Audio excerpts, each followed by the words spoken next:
பிரியமானவர்களே, அன்பர் இயேசுவின் நாமத்தில் நல்வாழ்த்துக்கள். சந்தோஷமா இருக்கீங்களா பிரியமானவர்களே? சந்தோஷமா இருப்போம். நம்ம அப்பா உயிருள்ளவராய் இருக்கிறார் அல்லவா? ஏசாயா தீர்க்கதரிசியின் புத்தகம் 66ஆம் அதிகாரம் 5வது வசனம். பி பாட், அவர் உங்களுக்கு சந்தோஷம் உண்டாகும்படி காணப்படுவார், அவர்களோ வெட்கப்படுவார்கள். யார் வெட்கப்படுவாங்களா? நீங்க சந்தோஷப்படுவீங்களாமே. யார் வெட்கப்படுவா? முந்தின அந்த வரி சொல்லுகிறது, என் நாமத்தின் நிமித்தம் உங்களை பகைத்து உங்களை அப்புறப்படுத்துகிற உங்கள் சகோதரர், அவங்க தான் வெட்கப்படுவாங்களா? என் நாமத்தை நீங்க ஏற்றுக்கொண்டது நிமித்தம், என் நாமத்தின் நிமித்தம் நீங்க இழந்து போனீங்க பாருங்க, அது நிமித்தம். நீங்க இயேசுவை ஏற்றுக்கொண்டது நிமித்தம் நீங்க கஷ்டப்பட்ட பொழுது உங்களை பார்த்து கேலி பண்ணினார்கள் அல்லவா, எக்காலம் பண்ணினார்கள் அல்லவா, அந்த சகோதரர் அவங்க வெட்கப்படுகிற காலம் வந்து விட்டது.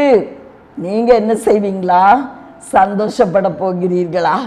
கர்த்தருடைய ஆவியானவர் தீர்க்க தரிசனமாய் சொல்லுகிறார், பிரியமானவர்களே, கர்த்தருடைய நாமத்தின் நிமித்தம் கஷ்டத்தை அனுபவிச்சீங்கல்ல, கடன்ங்கிற கண்ணில கூட விழுந்த பொழுதும் எவ்வளவு சிறுமை, அவமானம், ஆனாலும் தேவன் உங்களோடு இருந்தார் அல்லவா? உங்களுக்கு மட்டும்தானே அது தெரியும். ஆனா மற்ற எல்லாரும் உங்களை கேலி எக்காலம் பண்ணினார்கள் அல்லவா? நாட்கள் வந்து விட்டது, கவலைப்படாதிருங்கள். அவர்களோ வெட்கப்படுவார்கள், நீங்களோ சந்தோஷப்படுவீர்கள் என்று கர்த்தருடைய ஆவியானவர் சொல்லுகிறார். என் நாமத்தின் நிமித்தம் உங்களை என்ன செய்தாங்க? 2 காரியம் செய்தாங்க. பகைத்தார்கள், அப்புறப்படுத்தினார்கள் என்று இந்த வசனம் சொல்லுகிறது. பகைத்தாங்களா? சமுதாயத்திலிருந்து விலக்கி வச்சாங்களா? குடும்பத்திலிருந்து அப்புறப்படுத்தினார்களா? உங்களுடைய வேலை வந்து விட்டது. தேவன் உங்களுடைய தலையை உயர்த்த போகிறார். எந்த இடத்துல அவமானப்பட்டீர்களோ அதே இடத்துல உயர்த்துவார்.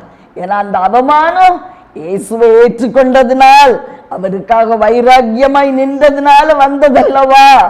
தேவன் அதை மறந்து போகவில்லை என்று சொல்லுகிறார். உங்களுக்காக ஜெபிக்கட்டுமா பிரியமானவர்களே? அன்பின் பரலோக தகப்பனே, அருமையான நல்ல இரட்சகா, ஆவியானவரே, அன்பான தெய்வமே, எங்களை பகைத்தார்கள், அப்புறப்படுத்தி போட்டார்கள். அப்பா, உங்க நாமத்தின் நிமித்தம் சுவாமி, உங்க நாமத்தின் நிமித்தம் எங்க போன் கால பார்த்து பயந்தாங்கப்பா.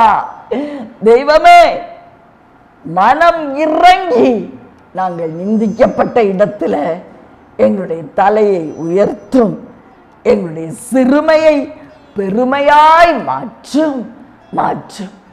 சந்தோஷம் எங்களுடைய வாழ்வில் தங்கும்படி செய்கிறீர். உமக்கு நன்றி. இயேசுவின் நாமத்தில் ஆமென்.